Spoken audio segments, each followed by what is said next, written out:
todos, boa noite. Hoje eu gostaria de falar aqui um pouco sobre o sistema de governo do Brasil, o sistema político brasileiro. Esse sistema, antes de mais nada, ele precisa ser estudado. Ele tem uma complexidade muito grande, tem particularidades muito grandes e, evidentemente, afeta diretamente a vida de todos os brasileiros, e ele é muito diferente. O sistema real que governa o Brasil é muito diferente da aparência das instituições que nós estamos habituados a ver. Então, ele precisaria ser muito mais estudado pela ciência política, né?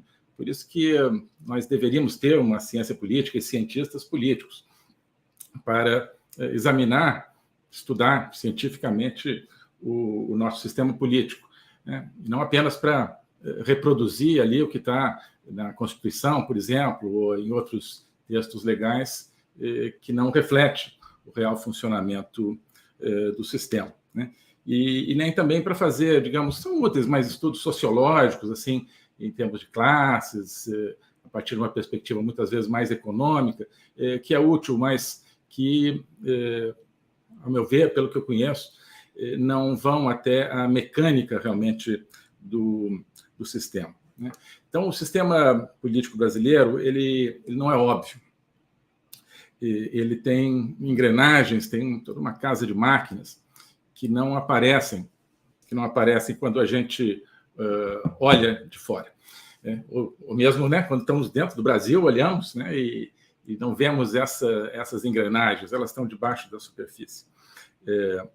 E isso nos leva a essa necessidade de estudar o sistema, de estudar como são os fluxos de poder, né? Esses fluxos de poder que afetam tudo, afetam desde a economia até a educação, a cultura, a arte, tudo que se passa no Brasil.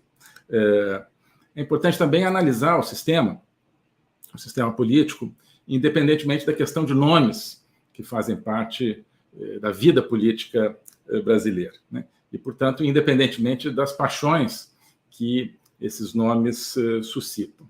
Eu acho que as paixões são fundamentais na vida humana, né? Tanto individual quanto coletiva, tanto na vida política quanto na vida religiosa, por exemplo. As paixões são fundamentais para que haja mudança, né? Mas também da maneira em que a gente vivencia hoje esse tema das paixões na política, elas podem servir para reforçar o sistema, para evitar que o sistema seja racionalmente analisado, né? Eu acho que o que nós precisaríamos no Brasil seria racionalidade para examinar como realmente funciona o sistema político, e aí sim a paixão do povo brasileiro e o desejo de ter um Brasil melhor para mudar esse sistema. Então, o que precisa ser estudado, e aqui vou simplesmente propor algumas ideias, algumas hipóteses, né, que, como tantas outras, precisam sempre ser aprofundadas. Mas o que precisa ser estudado, ao meu ver, não é, nesse quadro que nós estamos mencionando aqui, não é uma questão de cenário eleitoral ou de estratégia eleitoral, não é uma questão de processo legislativo, de como as leis são feitas ou de como a Constituição é ou não é implementada, e muito menos é uma questão de gestão pública, de como o aparato estatal gere os assuntos que lhe cabem gerir. É algo mais profundo, é algo realmente dos fluxos, digamos, mais primitivos de poder, né? Então, minha ideia aqui, digamos, é tentar apontar algumas direções de pesquisa, né? Nós temos sinais de que existe esse sistema verdadeiro por baixo de uma fachada, né? Já houve declarações de ministro da Suprema Corte dizendo que nós já vivemos um semipresidencialismo, aparentemente descrevendo algo que é diferente do sistema que está explícito na Constituição, né? Eu acho que nós podemos dizer que temos realmente um sistema, eu chamaria de um sistema que já não semipresidencialista, mas semi-totalitário, né? Onde metade é totalitária já na nossa vida. Alguns dirão que a outra metade também, né? Mas nós temos algo bem mais portentoso do que simplesmente uma questão, se é um pouco mais de presidencialismo, um pouco mais de parlamentarismo. Não, é uma questão, né, de controle dos fluxos de poder que estão consolidando no Brasil um mecanismo que retira o poder, no fundo, do povo brasileiro, né? Nós poderíamos dizer também o seguinte: é um sistema que, já estou aqui adiantando um pouco, depois eu vou me deter mais sobre alguns aspectos que eu entendo, são aspectos desse sistema, mas já me adiantando um pouco, há uma pergunta assim: mas quem desenhou isso, então, se não é o que está na Constituição? Ora, eu acho que aqui a gente pode ter um enfoque um pouco estruturalista, digamos assim, no sentido de que é um sistema que, de certa forma, se desenha a si mesmo, né? Os atores agem conscientemente, mas agem também a partir de regras herdadas, a partir de um conjunto de estruturas de jogo político herdadas e que vão se aperfeiçoando. Então, diferentes atores introduzem diferentes aperfeiçoamentos, às vezes, no sistema, mas, no fundo, o sistema é que se desenha sozinho e que se defende, vai se aperfeiçoando sozinho. Então, a gente precisa também abstrair, acho que, da questão da agência, né, no sentido assim: olha, fulano, beltrano, foi que quiseram que as coisas fossem assim, ou que estão querendo que as coisas sejam assim. Não. Esse sistema ele tem uma espécie de consciência coletiva, digamos assim, como uma estrutura social geralmente tem. Bem, um modelo que eu queria propor, que eu acho um modelo muito interessante para aprofundar um pouco essa discussão, é o modelo que está no livro A Lógica da Sobrevivência Política, The Logic of Political Survival, que é de dois cientistas políticos americanos, o Bruce Bueno de Mesquita, que tem um sobrenome brasileiro ou português, não sei qual é a origem, mas é americano, e Alistair Smith, que publicaram esse livro há alguns anos, acho que no final da década de 90, começo dos anos 2000, propondo uma teoria, acho que bastante inovadora de como um sistema político funciona. Eles não examinam especificamente esse ou aquele país, esse ou aquele sistema, eles propõem um enfoque geral, e eu acho muito pertinente pelos conceitos que eles introduzem. Basicamente, eles dizem que dentro de um sistema político, você tem sempre três categorias, basicamente, de pessoas, de participantes desse sistema. Estou aqui generalizando dentro da própria generalização deles, mas basicamente tem os residentes, que é toda a população daquela entidade política. Depois tem o seletorado, que é um paralelo com o eleitorado, né?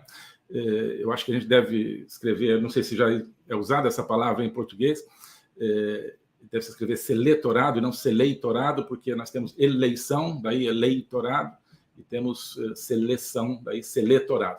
O seletorado seria o conjunto de participantes do sistema que participa da escolha dos seus líderes, né?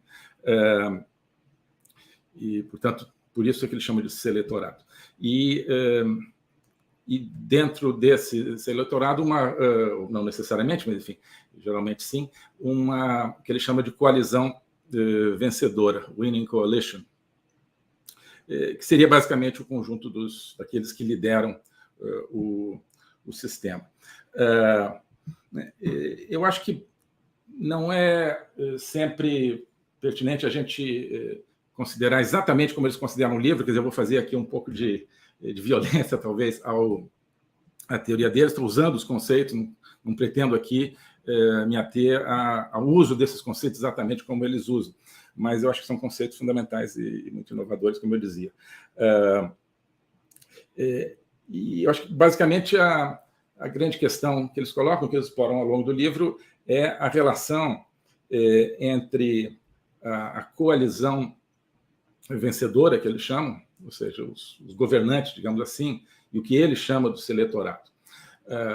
Numa democracia, basicamente, hoje, o seleitorado ele praticamente se confunde com o eleitorado. Presidentes seriam aqueles que moram naquele país, mas não têm direito ao voto, no caso das democracias modernas.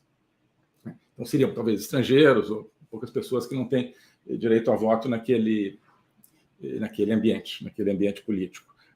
E o seleitorado seria basicamente toda a população votante. Boa parte da discussão deles é sobre a relação de tamanho entre a coalizão governante, a coalizão vencedora, e esse seleitorado. Diz assim, quanto maior o tamanho da coalizão vencedora dentro do seleitorado, no fundo, mais democracia você tem, ou seja, menos diferença de poder existe entre a coalizão governante e o corpo daqueles que a escolhem. Claro, e quanto menor o tamanho dessa coalizão, mais espaço, segundo eles, para corrupção, para outros problemas. Eles identificam muito o tamanho maior dessa coalizão governante, portanto, a sua identificação com o seleitorado, que aqui se confunde com o eleitorado, identificam isso com as situações que levam a mais bem-estar, que levam a mais liberdade política, mais liberdade econômica. Né? Mas eu acho que o fundamental para a gente, que a gente vai desenvolver é a relação entre digamos, um núcleo governante e esse conceito daqueles que escolhem esse núcleo governante, que basicamente se relacionam de várias maneiras.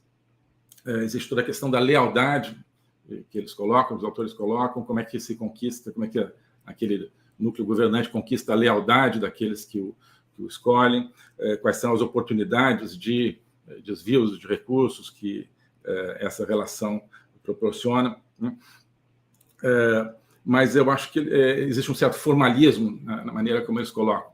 Numa sociedade democrática, imaginar que todos os eleitores realmente escolhem os governantes. Eu acho que não é o caso na maioria das democracias, certamente não é o caso do Brasil, e é disso que a gente vai falar.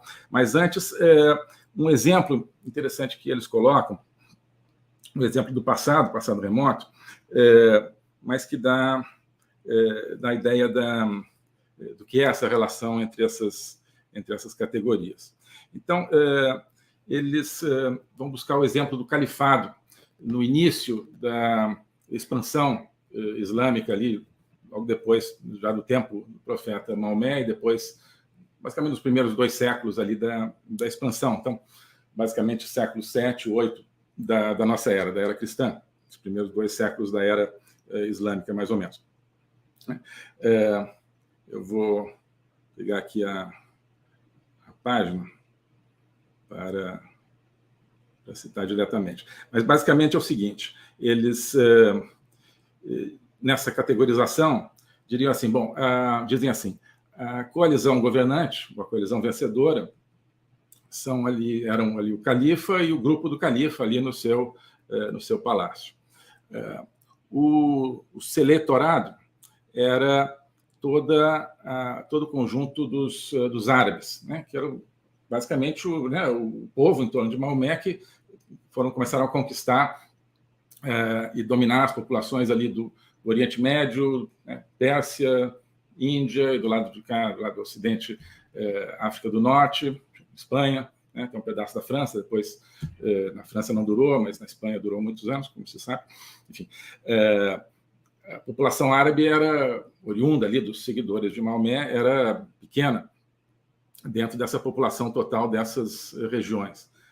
Calcula entre 100 mil e 200 mil pessoas que formavam, então, o seleitorado, aqueles que, de certa forma, definiam quem era o califa, quem era o grupo dominante. E o restante da população, inicialmente cristã, mas na maioria desses lugares, ou de outras religiões, mas que foi sendo convertida, e mesmo sendo convertida durante algum tempo, conservava uma posição diferenciada, de uma certa inferioridade em relação à cúpula árabe, digamos.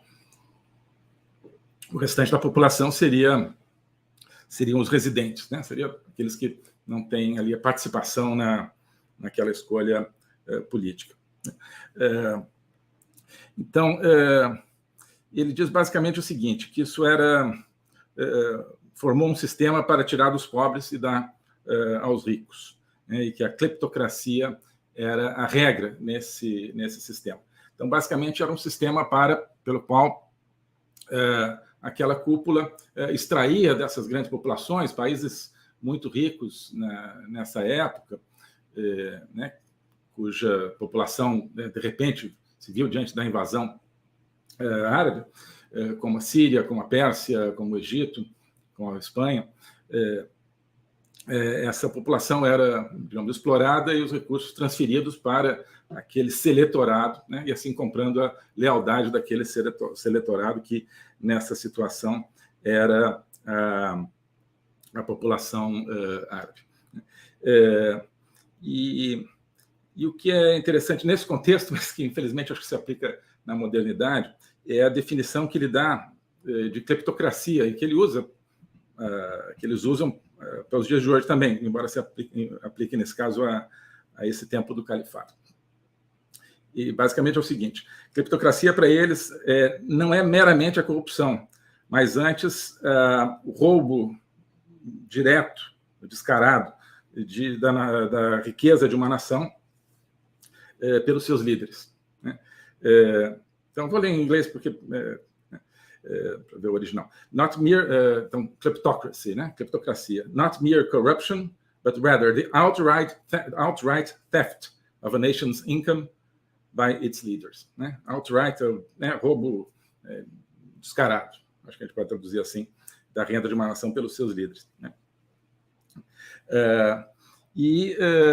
Fica claro nesse exemplo e em outros também que eles dão, que quanto mais sentimento de corpo dentro de um seletorado, quanto mais, digamos, identificação desse seletorado com a classe dominante através de um sistema, não tanto da escolha de voto, mas de um sistema ali de realmente distribuição de riquezas, quanto maior esse fenômeno, mais se reforça, portanto, a cleptocracia, um sistema que se autoalimenta, né?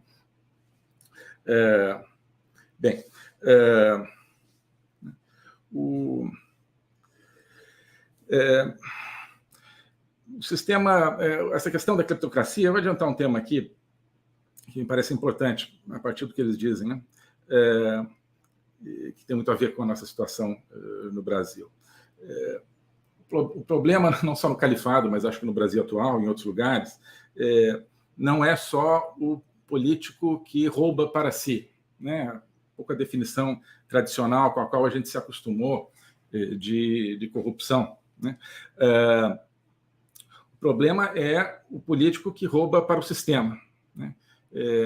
Que reforça o sistema, que reforça através de desvio ou de uso indevido, ou muitas vezes até devido, mas através de influência política de recursos, que através disso ele cria esse tipo de lealdades dentro do sistema baseado em circulação de riquezas, né?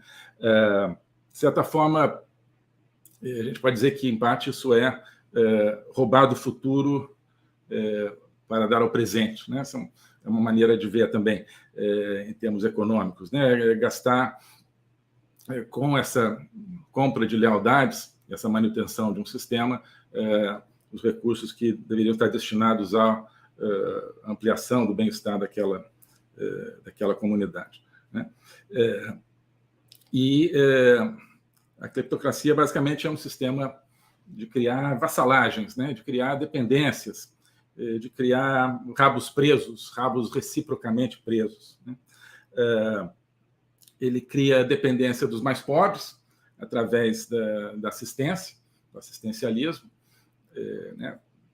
obviamente, né, criando situações onde as pessoas precisam de assistência estatal para sobreviver. O sistema cleptocrático gosta disso, porque aí ele compra lealdade, digamos, do eleitorado como um todo, não apenas do seleitorado, e cria dependência dos ricos. Os ricos passam a depender do sistema através de contratos, através de subsídios, através de crédito subsidiado, de bancos estatais, através de investimentos, através de conexões que lhes permitem obter determinadas vantagens. E assim, então, se cria a dependência, digamos, do seleitorado. Quer dizer, a cleptocracia, nesse sentido, ela cria a dependência do eleitorado mais amplo. Aqui já estou avançando um pouco nos conceitos que eu vou usar, mas, digamos, do eleitorado mais amplo, que não participa diretamente do jogo político, né, com o assistencialismo, e ela cria dependência desse conjunto, do seleitorado que participa do grupo político, através dessa alocação, dessa distribuição de favores, de dinheiro, de recursos, de poder, de riqueza, de conforto, de outras formas de benefícios. Né? Bem, então, isso queria adiantar um pouquinho, depois vamos voltar a isso. Para entender, eu acho que o sistema brasileiro, outra coisa importante, aqui não teórica, como essa do Alastair e Bueno de Mesquita, mais uma referência prática, é o modelo comunista sino-soviético. Basicamente, hoje, o modelo praticado na China. O modelo que tem o esquema de um partido único, um partido comunista, que exerce na prática todo o poder daquele país. É assim, né, na China. Enquanto que as instituições formais são, digamos, uma fachada e instrumentos de ação do partido, né, controlados pelo partido e, digamos, infiltrados pelo partido, conduzidos pelo partido. Eu acho que nós podemos fazer um paralelo, né? Não estou dizendo que o Brasil seja um sistema comunista de modelo chinês, mas existe um paralelo, né? Instituições de fachada e uma espécie de grupo político, né, que realmente comanda as coisas.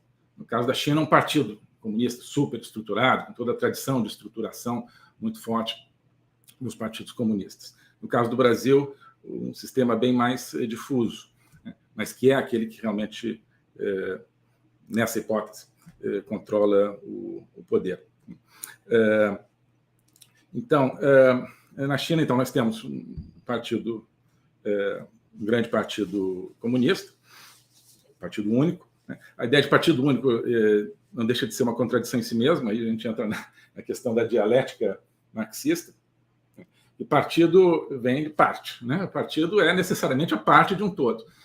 Então, você precisa ter pelo menos dois partidos, né? Se você tem uma coisa inteira, né, vai dizer que não, tem partes dessa coisa, você precisa ter pelo menos duas partes dessa coisa para que você possa falar de partes, né? Quando você tem partido único, você diz assim, olha, essa folha de papel ela tem uma parte só, quer dizer, então ela é uma folha de papel, não faz sentido em falar de parte dessa folha de papel.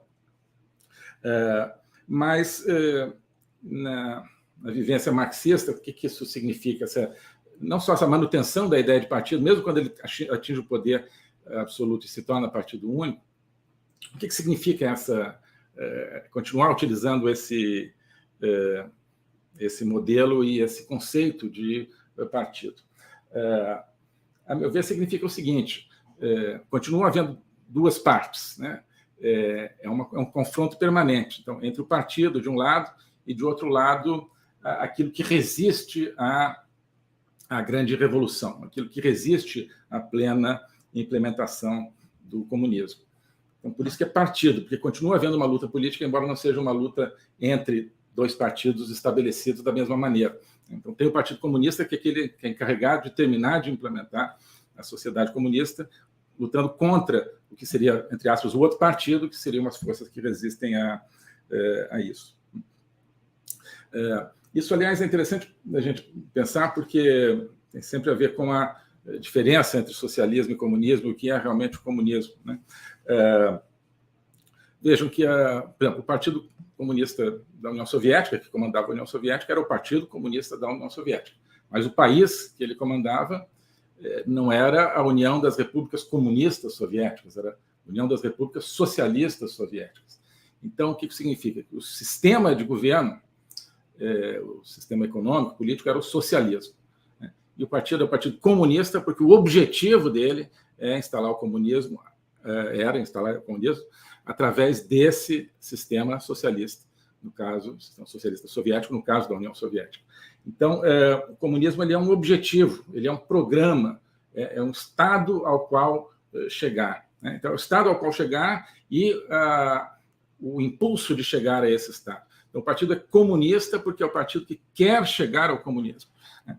Através de maneiras que podem ser diferentes, não são necessariamente o socialismo. Aí que está a confusão. E é isso, então, na China. A China é governada pelo Partido Comunista Chinês. Mas a China não se chama República Comunista da China. A China se chama República Popular da China. Popular aí é uma maneira de dizer socialista, né? Mas isso significa que não existe hoje, não está implementado, não chegou a China, como a União Soviética não tinha chegado, não chegou ao estado do comunismo. Mas existe um partido comunista cujo objetivo, cujo impulso permanente é chegar a isso, através de caminhos, né, que são, hoje, essa mescla de socialismo, sociedade de controle, elementos de capitalismo, elementos de mercado misto, que constituem a China. Então, o socialismo é um dos instrumentos possíveis para chegar ao comunismo. O comunismo é o objetivo. A gente está vendo com a China que você pode ter um país comunista, um partido comunista, que comanda um país e que busca chegar ao comunismo através de instrumentos que não são socialistas ou que não são puramente socialistas, que são, inclusive, capitalistas. Né? Então, o importante é que para o que nós estamos falando aqui, que nesse sistema nós temos, então, uma situação onde quem manda não são as instituições, governos, ministérios, agências públicas, é o partido, né? É quem manda. O partido manda em cada ministério, manda em cada departamento, manda em cada agência e manda em cada empresa, inclusive empresas privadas. Mesmo empresas privadas, na China, tem lá um comissariado, um grupo de pessoas, né, membros do partido, os comissários, ou como quer que se chame, que estão ali para vigiar e orientar, né? Orientar para que essa entidade, seja uma escola, uma universidade, uma empresa, trabalhe de acordo com os objetivos do partido, que são os objetivos de implementação do comunismo. Né? E isso requer uma imensa organização, né? E esse é um dos segredos, talvez, do êxito desse tipo de sistema. Quer dizer, é uma organização que está presente em toda a sociedade. Voltando só um pouco, estamos falando que o comunismo é o objetivo, então vamos falar o seguinte. Então, o que é essa sociedade comunista? O que é esse comunismo, se ele não é o socialismo? Eu diria que é a concentração absoluta do poder, ao ponto de chegar à eliminação do Estado. E nós vemos esse aparente paradoxo refletido, então, portanto, na pertinência da identificação do poder com o partido e não com as instituições do Estado. O Estado é uma carapaça, é um instrumento que um dia vai deixar de ser necessário, né, quando aquele outro partido, em tese, tudo que resiste a esse projeto de poder for eliminado. Então, aí sim, não vai ser mais necessário o Estado, não precisa mais de instrumento para combater para implementar uma situação onde não existe esse inimigo, digamos assim. Onde o partido detém ali o poder absoluto, então o próprio partido deixa de ser necessário. Mas a gente vê, então, a diferença entre o Estado e entre Estado e partido. O fulcro, né, do comunismo está no Partido Comunista. O Estado, né, a gente pensa muito no comunismo como um sistema de Estado forte, né? Mas, na verdade, é o contrário. Ele é um sistema de progressivamente tornar o Estado irrelevante. A ocupação, todos os espaços pelo partido, ela é tamanha que o Estado acaba se diluindo e fica simplesmente esse poder hiperconcentrado. Talvez uma maneira de comparar, eu pensei, o comunismo como um buraco negro do poder, né? O buraco negro na física, na astrofísica, surge quando, né, uma estrela ela explode, depois ela se compacta de tal maneira que ela fica tão densa que ela começa a atrair toda a matéria à sua volta, vai ficando cada vez mais densa, num espaço cada vez menor, né? E cria uma força de atração tamanha que nem mesmo a luz consegue passar por ali, nem escapar desse. Então, ela atrai propriamente a luz. A luz entra e não sai daquele. Por isso que é buraco negro, né? Então, é onde a concentração, o comunismo seria onde a concentração do poder chega ao máximo e, ao mesmo tempo, chega ao zero, né? E consegue, então, atrair, digamos, toda a sociedade e todas as pessoas, e transforma, né, as pessoas em autômatos, na verdade, né? Pessoas que vão viver uma sociedade de poder absoluto dentro de si mesmas, né? Que não tem mais aquele partido que resiste ao comunismo, ele deixa de existir mesmo dentro da cabeça de cada um. Não existe mais no comunismo não existe mais interpretação minha, né? Não existe mais um setor dentro da cabeça de cada pessoa que resista ao poder absoluto. Então, esse buraco negro se instala também dentro de cada pessoa e a sociedade não tem mais nenhum espaço de resistência a esse poder absoluto, né? Sem esquecer que o comunismo, né, todo objetivo comunista sempre é universal, sempre é mundial. Se discutiu muito, né, desde os anos 20, a ideia do comunismo num só país, né?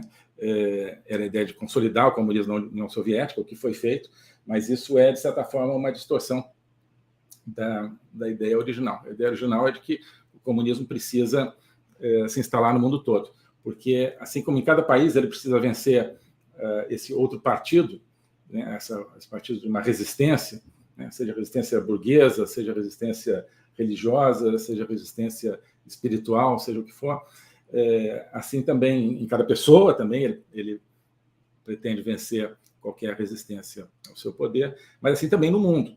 Então, enquanto no mundo houver países que não são comunistas, o comunismo não está instalado. Assim como, enquanto num país houver apenas uma pessoa que resiste ao poder comunista, o comunismo não está instalado. O comunismo necessariamente é uma coisa totalizante, totalitária, portanto, que necessita de tomar todo o espaço do globo, né?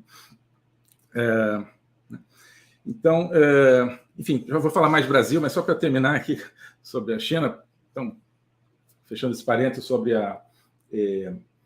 digamos, uma teoria do comunismo, né? Nesse sistema, no sistema do Partido Único Chinês, né, o que nós vemos?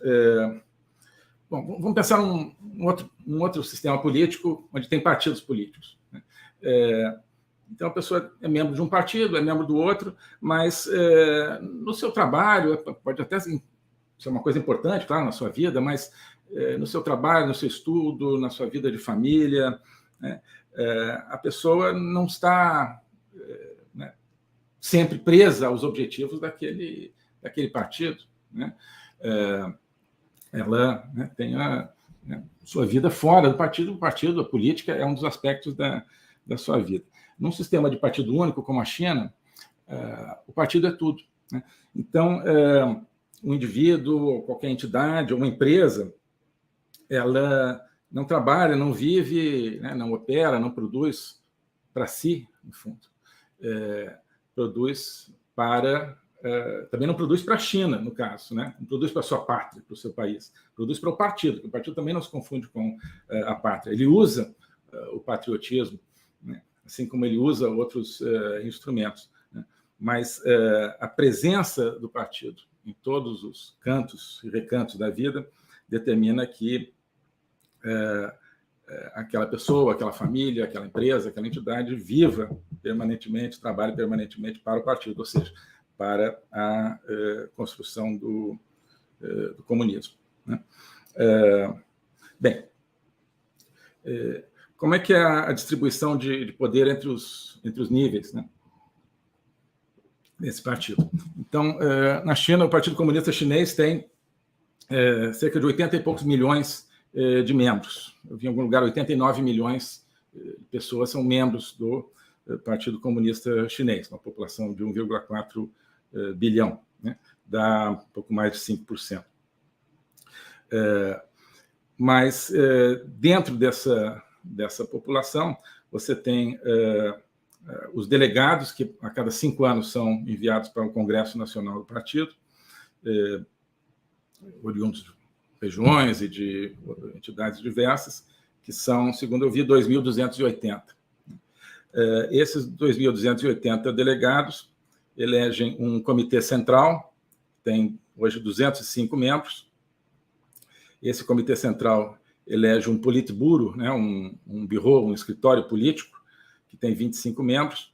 Na União Soviética parava aí, parava no politburo, né? Na China tem um comitê permanente do politburo, com apenas 7 membros, que é ali, então, o núcleo do poder, né?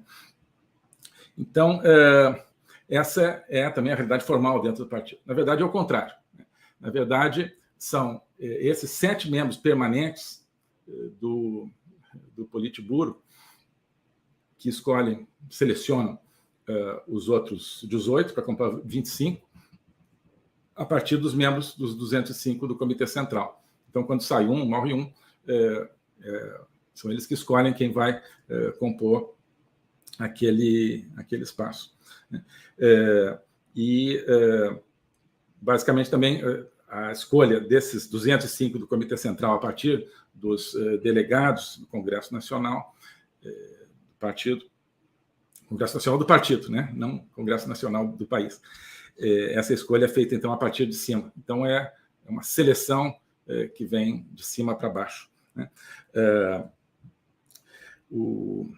Esse Congresso Nacional do Partido são um elemento, ele se reúne a cada 5 anos, não é permanente. A única coisa permanente que tem aqui é, no fundo, o comitê permanente dentro do politburo, aqueles 7 membros.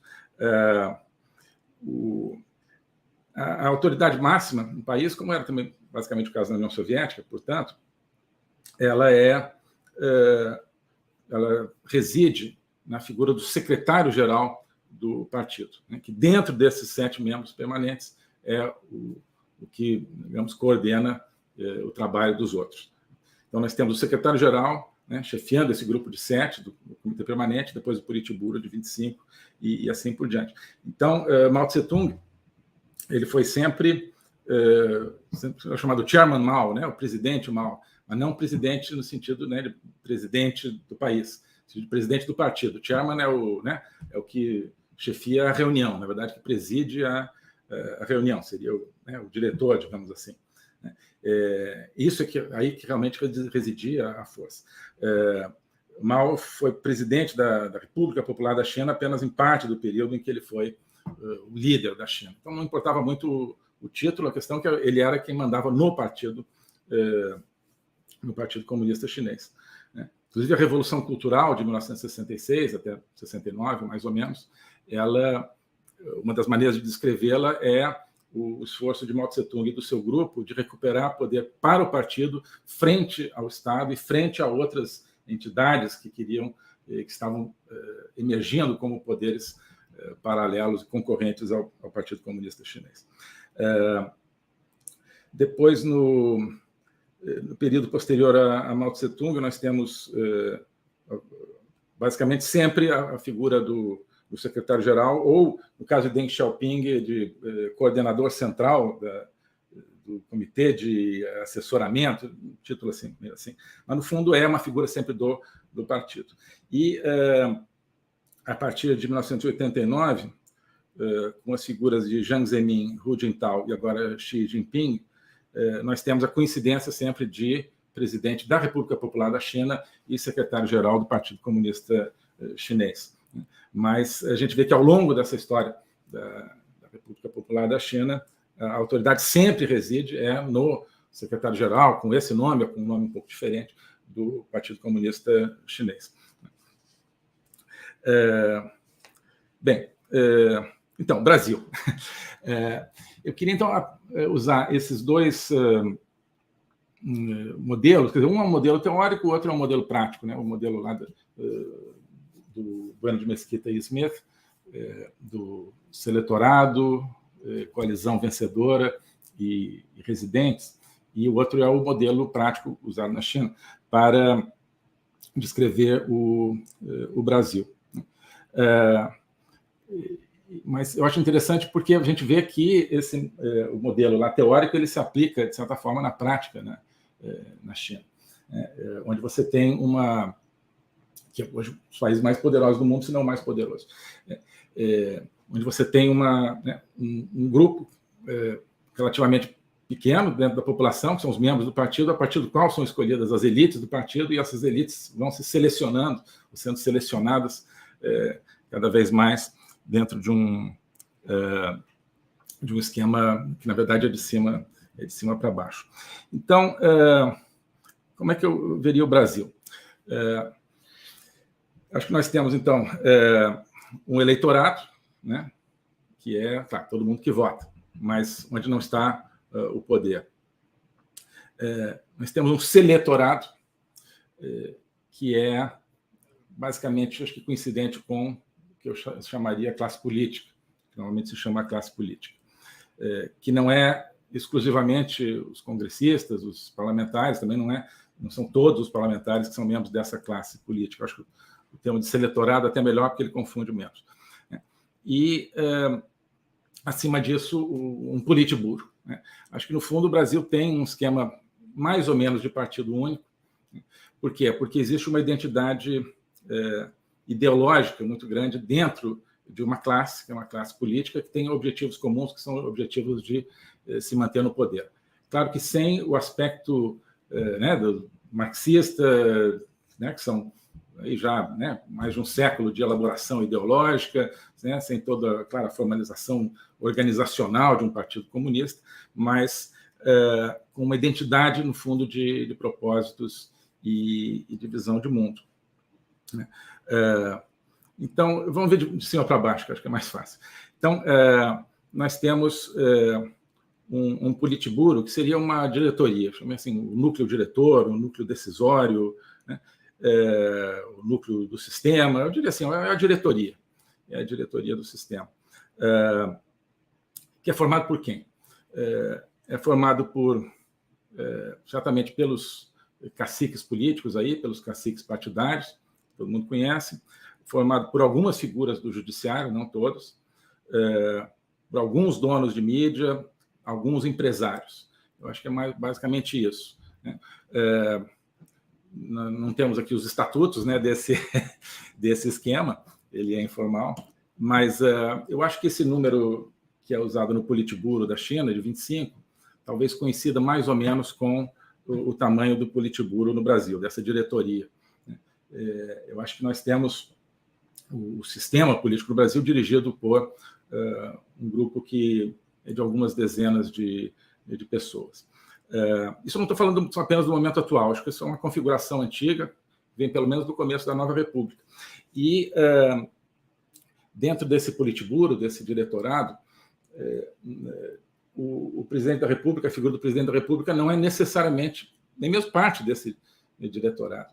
E não é necessariamente não corresponde necessariamente ao secretário-geral desse diretorado, dessa diretoria.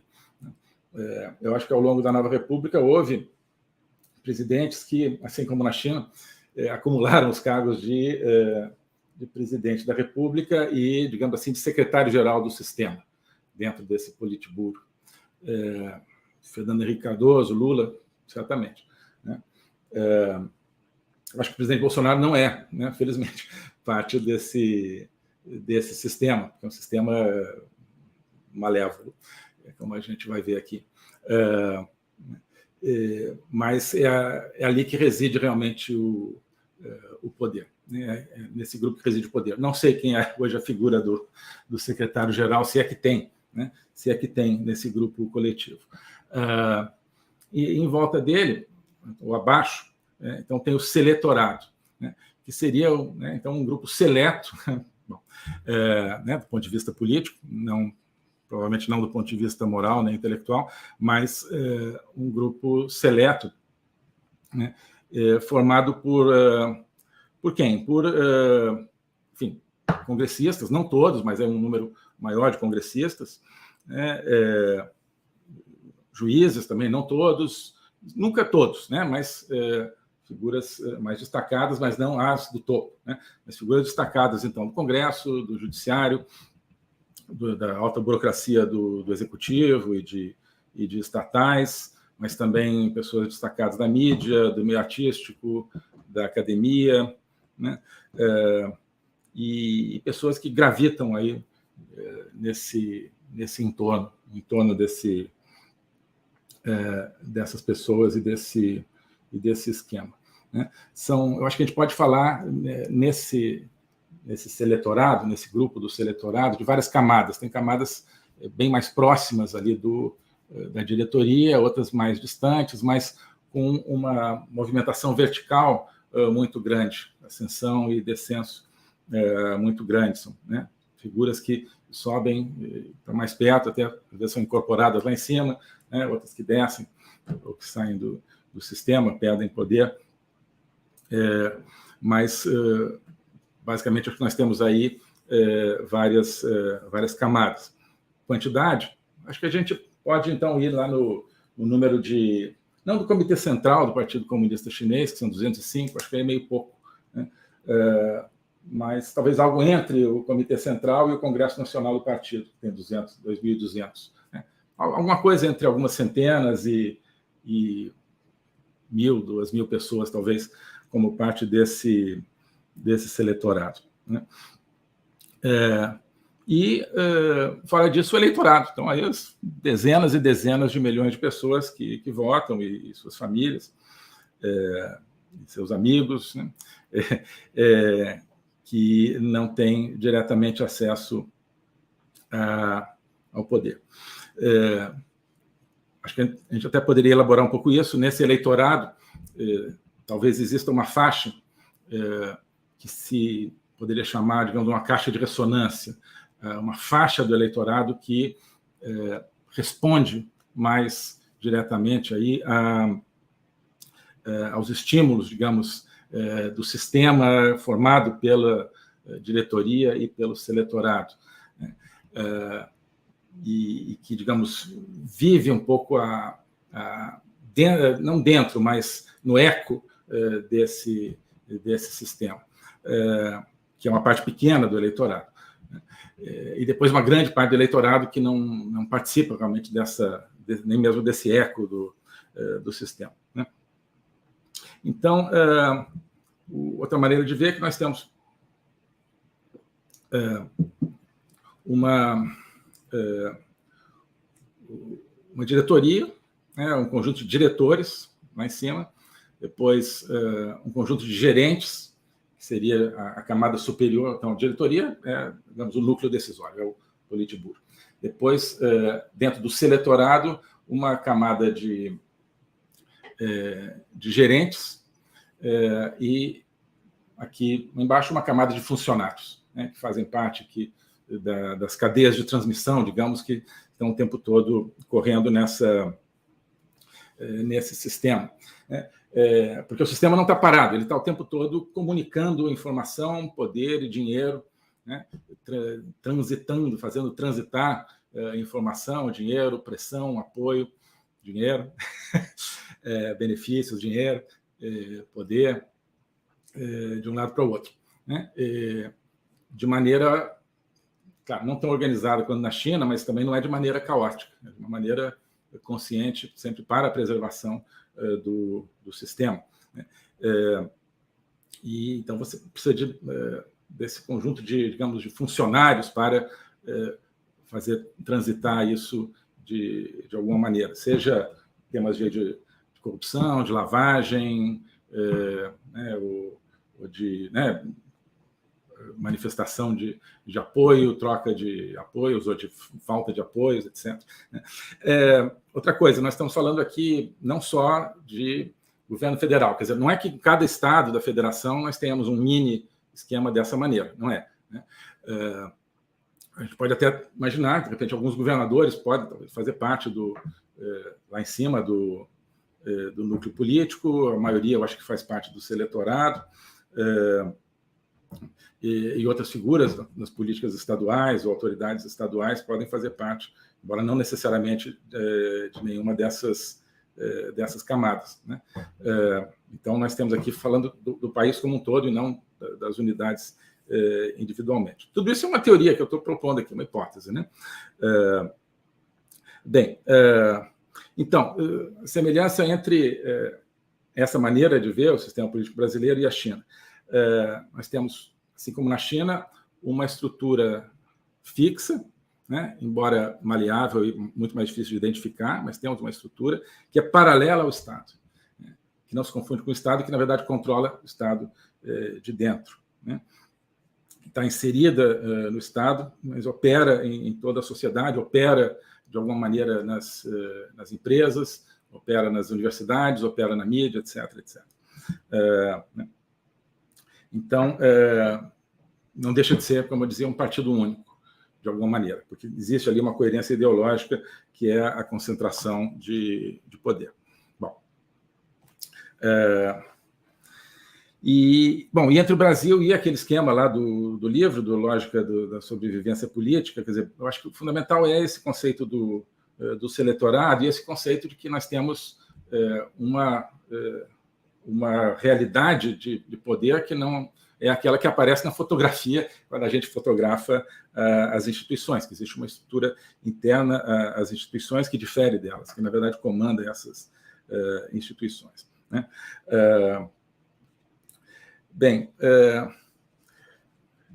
Então, voltando assim, o ovo e a galinha, né? Quer dizer, como é que se formou isso? Né? Um grupo de pessoas que escolheu um grupo de pessoas mais amplo, um grupo de pessoas mais amplo que escolheu uma espécie de comitê central. Acho que isso não é muito uma discussão possível de se ter. É um sistema que surgiu, como eu dizia, um pouco surgiu e vai se afirmando sozinho pela lógica dos sistemas, pela lógica das estruturas, que, a partir de consciências individuais, criam uma espécie de consciência coletiva. Acho que, do jeito que nós vemos hoje, começou a tomar forma ali com a Nova República, em 1985, né? E é um sistema, como a gente vê, onde não há uma divisão de três poderes. Não há ali, né, seja no Politburo, seja no Seletorado, não há uma distinção clara entre executivo, legislativo e judiciário. Né? Tanto os atos do executivo, quanto as leis, emendas, etc., e todo o processo legislativo, quanto as sentenças e outras decisões do judiciário, todos eles são potencialmente instrumentos desse sistema único. Falando de processo legislativo, aqui um breve parêntese, o processo legislativo brasileiro é extremamente complexo e justamente ele é feito para nutrir esse sistema. Talvez não justamente por uma consciência individual, mas por uma espécie de consciência coletiva. Todo esse arcabouço, esse labirinto de comissões, de projetos e pré-projetos que circulam nas duas casas do Legislativo, todo esse labirinto ele é feito para maximizar as oportunidades de reforço do sistema. Né? Então, vamos imaginar o processo legislativo mais simples possível. Um parlamentar apresenta um projeto de lei, esse projeto, né, é votado pelo plenário dessa casa, sim ou não, se é assim, vira lei, se não é, não vira lei. Né? Sabemos que não é assim. Geralmente não é assim nos países do mundo, mas que o Brasil é muito mais complexo, né? Tem que passar por várias comissões, e cada comissão, né, precisa de apoios, esses apoios são negociados, essa negociação, né, muitas vezes envolve, né, mais do que apoio político, muitas vezes envolve recursos, envolve apoios trocados, apoios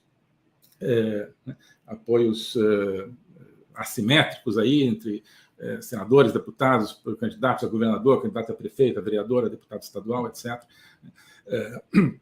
Em cada projeto de lei, né, está envolvido uma miríade de interesses entrecruzados.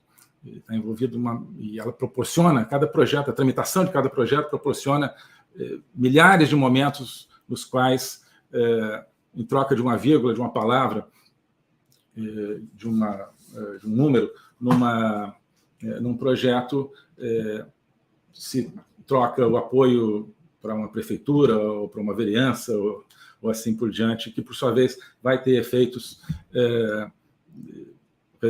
retroativos ou, enfim, recíprocos para os legisladores que estão ali,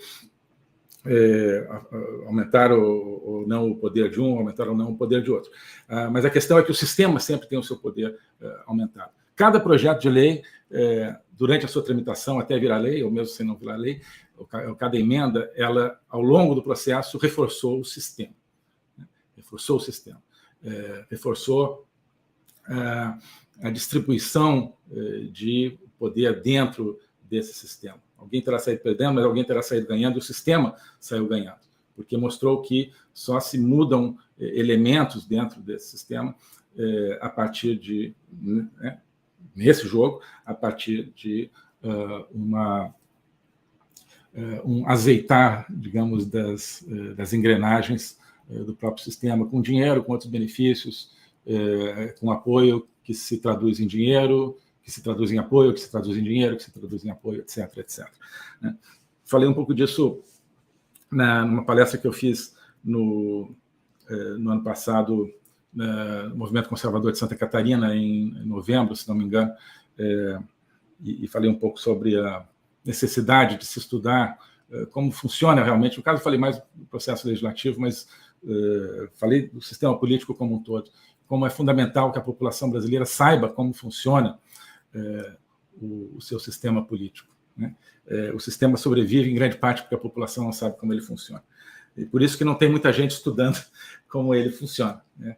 Entre cientistas políticos e tal, porque, né, começar a estudar demais, amanhã aparece boiando no lago, né?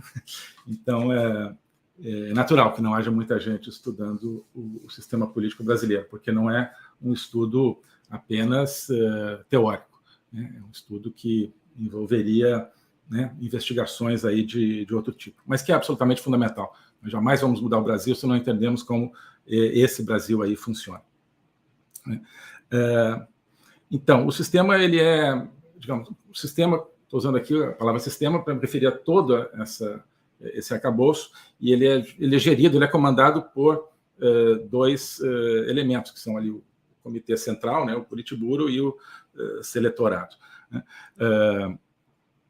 O Politburo, ele geralmente é recrutado a partir do seletorado, e o seletorado é recrutado a partir da população, se necessário, porque muitas vezes eles se autoalimentam, inclusive dinasticamente, né? Filhos e netos vão substituindo pais e avós dentro do próprio sistema, né?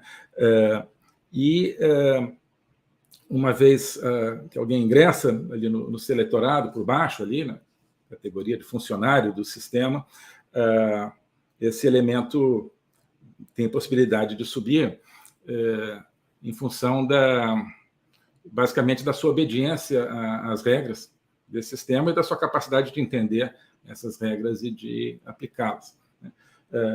Assim como na China, pelo que se lê, existem as regras e leis públicas, né? Enfim, escritas, mas existe todo um conjunto de normas e procedimentos e regras não escritas que são as que realmente contam, que são as que contam para a ascensão das pessoas. Então, o sistema, o que ele faz? Ele vai treinando, né, os novatos, digamos assim, a entenderem o próprio sistema e cultivarem e o reforçarem permanentemente, né? Isso é assim em muitas corporações. Aqui nós estamos falando de uma mega corporação que tem uma cultura corporativa que não é explícita, né? Mas justamente o sistema de ascensão informal mais decisivo nessa corporação, ele ajuda a selecionar pessoas que justamente têm a capacidade de manter essa corporação funcionando, né? Ele vai naturalmente selecionar as pessoas que têm uma esperteza ali na identificação das regras e na aplicação das regras desse sistema, né? Coisas que são assim, muitas vezes colocadas com um vocabulário positivo, né? Então, a habilidade política, a capacidade de articulação, a capacidade de pacificação, a gente vê isso às vezes, né? O político tal é um pacificador, né? Então, o que significa tudo isso? Significa pessoas que estão aprendendo a operar esse emaranhado aí dentro do sistema e jogar o jogo. O sistema, o que ele faz? Ele coloca riqueza, dinheiro e outros benefícios à disposição de quem participa do sistema, né? E vicia as pessoas nesses benefícios. Outra coisa, o sistema ele prende o rabo das pessoas, né? Ao começar no sistema, daqui a pouquinho, né, a pessoa terá o seu rabo preso, ou seja, será obrigada a fazer alguma coisa que a compromete em algum sentido, né?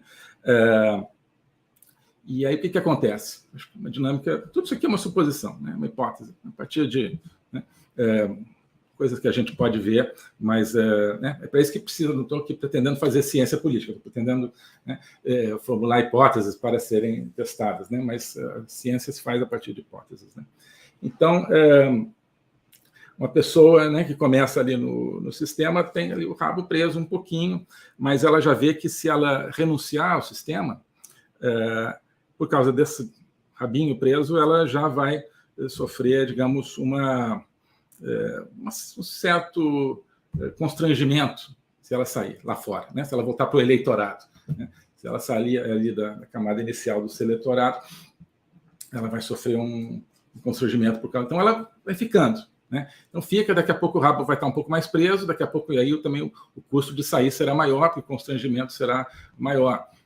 E assim por diante. Então, cada vez mais a pessoa vai se agarrando ao sistema, e quanto mais se agarra, maior a, digamos, desgraça em que ela cairá se sair do sistema, né? Se todo esse rabo, digamos, for exposto, né? Isso é o que aconteceu um pouco a gente viu isso nas delações premiadas aí durante a Lava Jato, né?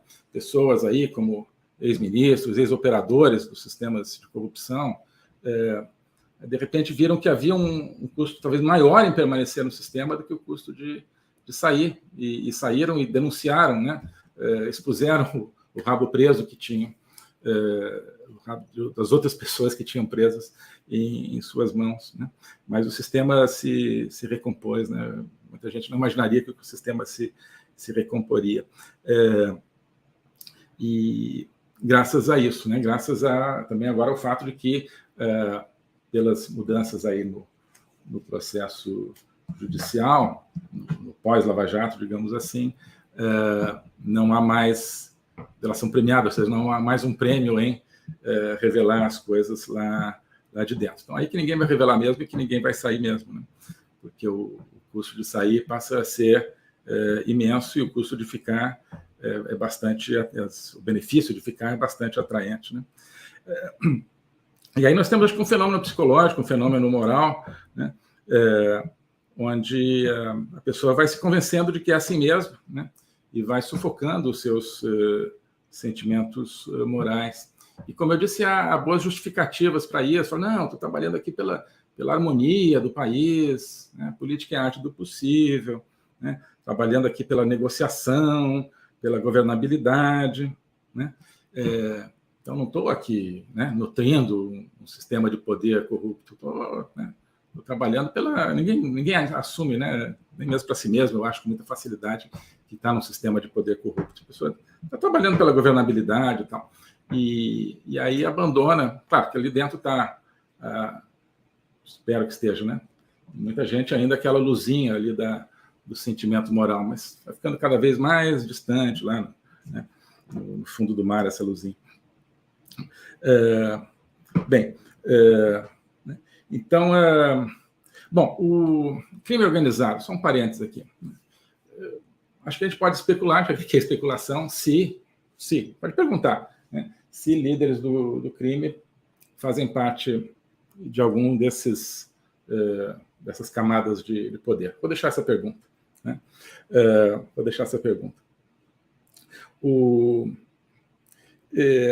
Enfim, o sistema, esse composto aí pelo Politburo e pelo Seletorado, ele se escuda, se defende de uma reação do eleitorado, ou seja, da população despossuída, de várias maneiras. Hoje, basicamente, da seguinte maneira: ao difundir, graças aos seus meios, né? Então, assim como o Partido Comunista Chinês controla ali instrumentos de propaganda estatal, né,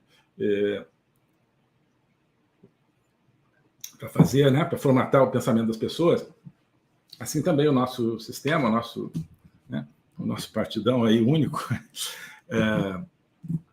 ele é um sistema que, né, vai formatando a mente das pessoas para irem achando que qualquer contestação ao sistema é antidemocrática. Então, o sistema, como vocês estão vendo, está martelando isso hoje, não é nem diariamente, né, a cada minuto martela isso. Qualquer contestação ao sistema é antidemocrática. Ou seja, o sistema ele se veste com as roupas da democracia e cria um sistema circular, um esquema circular, onde democracia é aquilo que o sistema define como democracia.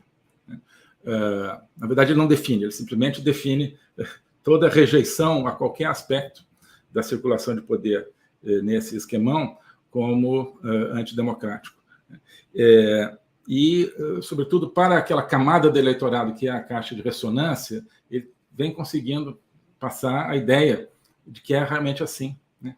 Então, você tem aí no eleitorado, na caixa de ressonância, muita gente que acha que realmente membros aí do alto poder dentro do sistema estão defendendo a democracia e pessoas, enfim, seja no próprio público em geral, seja no executivo, seja no legislativo, que falam contra, são autoritários, estão querendo, né, um golpe, estão querendo algo antidemocrático, né?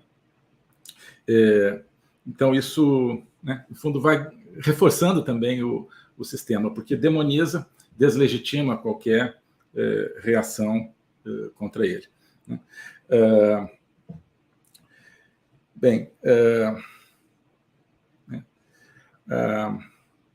Então, né, só para voltar um pouquinho, está um pouco claro no que eu falei naquela involução moral que sofre quem entra no sistema através ali do seletorado, né? Quem fazia parte da população em geral, então quer chegar perto do poder, né, entra no seletorado e quando vê está ali dentro desse sistema. Como em qualquer sistema, né, crime, né, quando quer entrar para a máfia, você tem que pagar, né? Parece que assim, né, quando você, né, quer entrar para uma determinada máfia criminosa, você é um criminoso, você é em potencial, né, individual. Mas você fala, não, quero entrar para um sistema de crime. Então, tem que pagar, né? Tem que pagar a sua entrada. Depois vai fazer jus à distribuição do botim obtido por aquela determinada máfia, né? Aqui é assim também, só que você paga com a alma, né? Acho que é isso. A pessoa que entra paga com a sua alma, né? Com a sua própria integridade moral e espiritual. Mas, né, depois vai cada vez mais se confirmando, né, ali dentro com a crescente disponibilidade colocada diante dela de riqueza, de poder e de outros benefícios, né? Então, vai crescendo a sua lealdade ao sistema, né? Tanto maior quanto mais a nostalgia, digamos, dela, daquela alma que foi vendida. Bem, para voltar aqui a uma... Estamos aqui com quanto tempo de live? 1h10. Tá. Bom, para voltar aqui num ponto lá da teoria do Bueno de Mesquita e Smith, uma coisa interessante é que eles dizem o seguinte: olha, como é que eles definem uma sociedade, digamos, de bem-estar, que é uma sociedade onde o que eles chamam da coalizão governante, que é diferente do que nós estamos chamando aqui de politburo, se identifica com o seu eleitorado, ou seja, que no fundo é o que nós estamos chamando de eleitorado, né? Se identifica com aqueles que formalmente escolhem os governantes. Ou seja, basicamente é uma sociedade onde não há muita diferença entre quem nominalmente escolhe os governantes e quem, na prática, escolhe os governantes, né? São os eleitores que votam e esse voto conta, e realmente aqueles representantes são representantes deles, e o sistema funciona dessa maneira. Eles acham que isso é importante para garantir o seguinte: Estado de Direito, livre comércio, transparência e impostos baixos. E, ao mesmo tempo, eles acham que essas características são as que são fundamentais para um esquema político saudável, né? Na teoria deles, não necessariamente. Na teoria deles, todo o país, todo o sistema político tem uma coalizão governante, um eleitorado e um restante de residentes, né? Uma questão, então, é a relação entre elas. Bom, e a sociedade ideal é essa, onde, na verdade, todo mundo é eleitorado e o eleitorado realmente escolhe representantes a partir dele, né? Onde não tem essa camada que nós estamos descrevendo aqui no Brasil, que é, né, esse sistema aí vamos chamar de máfia, né? Que dá acesso ao poder. Então, só para dizer assim, que isso é o contrário do que se pratica no Brasil, né? Ajuda também a caracterizar o Brasil como uma cleptocracia no conceito deles. Então, para eles, né, numa sociedade não ideal, mas uma sociedade, né, a qual se pode aspirar, nós temos, então, o Estado de Direito, né? O que é Estado de Direito? Duas coisas. A lei é igual para todos, né? E os poderosos estão tão sujeitos à lei quanto aqueles que não têm poder. Então, lei igual para todos, né? E os poderosos, um aspecto disso é que quem detém o poder, os governantes, né? A gente está chamando aqui o politburo e tal, e os eleitorados estão sujeitos à mesma lei que o restante da população, que o eleitorado, né? No Brasil, nós temos o contrário. Nós temos uma lei seletiva, né? Não temos Estado de Direito. Temos uma lei que é desigual, né? Que beneficia aqueles que fazem parte do sistema, os amigos, ou aqueles que têm lealdade para com o sistema, e prejudica aqueles que contestam o sistema. E uma lei que não se aplica a determinados membros do poder, né?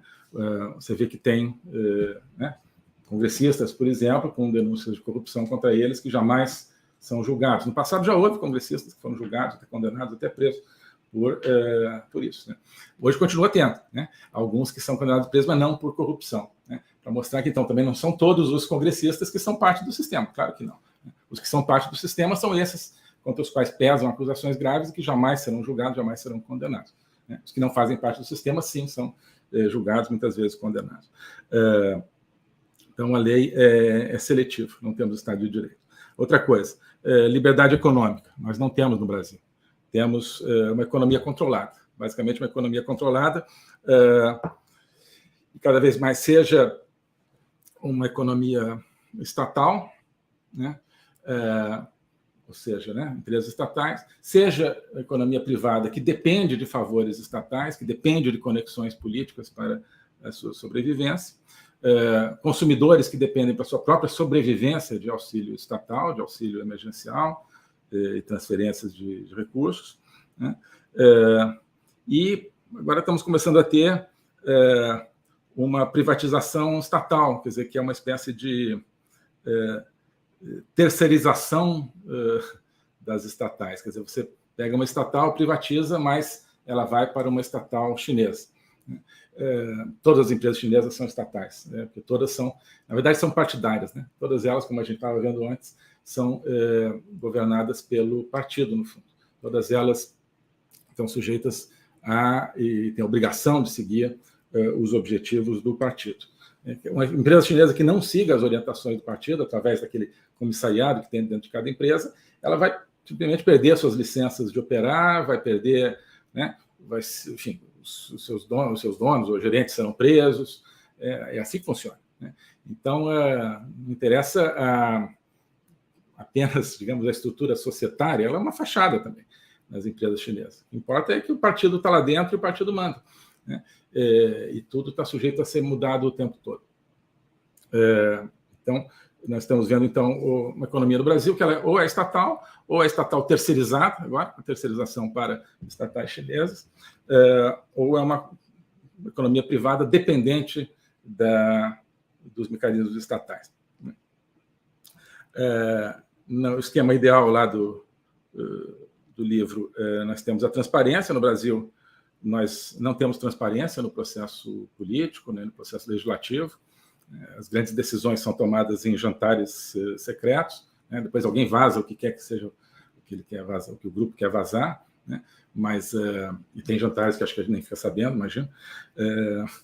Então, isso não dá transparência nenhuma. Quer dizer, é difícil você chamar de democracia um sistema político onde as decisões são tomadas por alguns agentes do sistema num jantar, numa grande mansão. E a última coisa que eles colocam no modelo ideal são impostos baixos, e nós temos justamente o contrário, impostos altos, uma carga absurda, para sustentar o assistencialismo, que reforça o poder dos membros do sistema, né? Dos membros do Politburo e do Seletorado. Bem, então, o Politburo, quer dizer, uma das coisas que eu acho que ele faz é garantir que as fronteiras, que os limites do seletorado estejam bem estabelecidas, né? O seletorado realmente é o campo de jogo ali, é quem implementa, quem faz, né? O Politburo ali dirige. Então, o seletorado é que é o essencial. Então, é importante que as fronteiras estejam bem traçadas, que ninguém entre sem pagar o pedágio, sem pagar com a sua alma para entrar, né? Os critérios para entrar e, sobretudo, depois também os critérios para subir lá dentro têm que ser muito rígidos e muito bem administrados de acordo com essa consciência coletiva do sistema, né? E essas fronteiras também são garantidas pelo seguinte, pelas penalidades para quem sair, né? Então, aí, aquele esquema também de máfia, né? Não é assim, olha só, eu cansei de trabalhar com vocês aqui, de assaltar as coisas, eu vou sair e tal, tchau, né? Não é assim, né? A gente sabe. Então, nesse sistema também é assim, acho que é relativamente difícil de sair. Bem, outra maneira de controle necessária são as eleições, né? Então, mas a eleição não garante que isso não aconteça? Não. Porque o que acontece? O sistema cria o seu eleitorado, né? Ele ensina à população o que a população deve querer, e não o contrário, né? Ele não proporciona o que a população quer. Ele fala, você quer tal coisa, você quer mais assistencialismo, né? Você quer mais, enfim, mais controle estatal sobre a economia. Não quero, não quer. Quer sim, né? E utiliza todos os seus mecanismos para fazer a população querer isso. Então, a eleição é um mecanismo que serve para corroborar, né, e certificar os membros do seletorado. Ela cria um eleitorado que quer determinadas coisas e que escolhe seus representantes de acordo com certos critérios, né? Então, o sistema ele oferece membros do seletorado para a escolha, em tese, do eleitorado, mas eles já estão selecionados pelo seletorado, e o eleitorado ele elege a partir dessa seleção, né, que vem lá de cima do Politburo, que tem ali os caciques partidários. É assim que funciona dentro do sistema geral o sistema partidário, né? É dificílimo alguém se candidatar, alguém entrar nesse sistema sem passar por essas regras, sem passar por esses critérios. Não é impossível, acontece em muitos casos, né? Ali no parlamento, por exemplo, só que essas pessoas normalmente não terão poder, né? Alguns conseguem, vão subindo, né?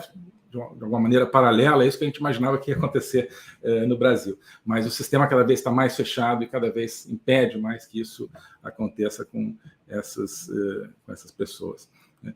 Então, o candidato, ele não precisa agradar o eleitorado, ele precisa agradar o sistema. Né? Precisa agradar o seletorado, que vai usar os instrumentos à disposição desse seletorado, que é uma propaganda, né? Os acordos de financiamento partidário, de financiamento lícito e ilícito de campanhas, os esquemas, enfim, de todo tipo de apoio, utilizará esses instrumentos para preparar e direcionar o eleitorado para determinados candidatos, né? Então é isso, quer dizer, já usamos aqui várias imagens, essa imagem lá do califado, né? Vamos voltar a isso para a gente voltar a visualizar como é que é também no Brasil. Então, você tem ali um grupo dominante que permite que um grupo maior, que é o seletorado, tenha acesso às riquezas que ele produz. Então, olha, você faz parte disso aqui, você faz parte de uma espécie de elite, né? Frente a todo o resto da população, e ao fazer parte disso você tem direito aqui a um botim, né? A uma parte do botim que diariamente é extraído das riquezas da nação, né? Nesse sistema de cleptocracia. E isso cria, portanto, a lealdade das pessoas, né? Então, por que é tão difícil de modificar esse sistema? Porque ele precisa ser modificado de fora. E como é que você pode chegar de fora? Pode até ser eleito. Foi, enfim, tentativa, né, do presidente Jair Bolsonaro, ao ser eleito em 2018, foi, né, quebrar esse sistema, né? As pessoas, né, pela primeira vez, escolheram, né, elegeram realmente, selecionaram e elegeram o seu candidato para chegar lá e bater de frente com o sistema. Não vou entrar aqui no que aconteceu depois, mas o sistema reagiu, como a gente sabe, violentamente a essa rebelião, né? 2018 foi uma rebelião contra o sistema, que avançou bastante em 2000. Essa rebelião avançou bastante em 2019, mas a partir de 2020 o sistema se rearmou contra essa rebelião e, em grande parte, a engoliu, né? E hoje nós temos, então, portanto, não mais uma discussão, né, sobre o sistema, mas apenas sobre o cenário eleitoral, sobre a eleição. E a eleição, como ela é administrada pelo sistema, ela tende a não modificar, a não contestar esse sistema de poder, né? Então, nós temos, então, numa eleição é o seguinte: a gente pensa em escolha dos representantes, mas a escolha dos representantes, em primeiro lugar, que ela é uma escolha pré-definida, né? Aqui eu penso, por exemplo, uma comparação com o Irã. O Irã dizem que tem uma democracia, mas a democracia iraniana funciona mais ou menos assim. Se você quer ser candidato lá ao parlamento iraniano, seu nome tem que passar pelo colégio dos ayatolás, né? Então, eles vão te dizer se você, né, pode ser candidato ou não, né? Então, eles vão deixar entrar alguns assim mais moderados para dizer que tem, né, para fazer um teatro de tesouras aí, né, para dizer que tem gente que não é totalmente a favor do sistema dominante, né? Os outros vão selecionar certamente mais fiéis, mas todos eles serão leais ao sistema, né? É um seletorado mais explícito, né? No caso, quer dizer, os ayatolás seriam, nesse caso, o politburo, né? Ali o núcleo dominante, e o seletorado seria as pessoas que eles admitem que entrem no processo político, né? Então, no Brasil, nós temos algo semelhante, né? Você tem os ayatolás aí que permitem as pessoas concorrerem ou não, que formatam os partidos à sua maneira. Então, as pessoas vão escolher os representantes entre aqueles que estão validados pelos ayatolás. Então, uma coisa é a escolha dos representantes, outra coisa é o funcionamento da máquina. O eleitorado pode escolher os representantes, mas ele não influi no funcionamento da máquina. A gente achou que poderia influir, quem sabe um dia. Então, O eleitorado não escolhe no Brasil como a máquina funciona, ele só corrobora o nome daqueles que manterão a máquina em funcionamento. Isso é o que nós estamos vendo aí.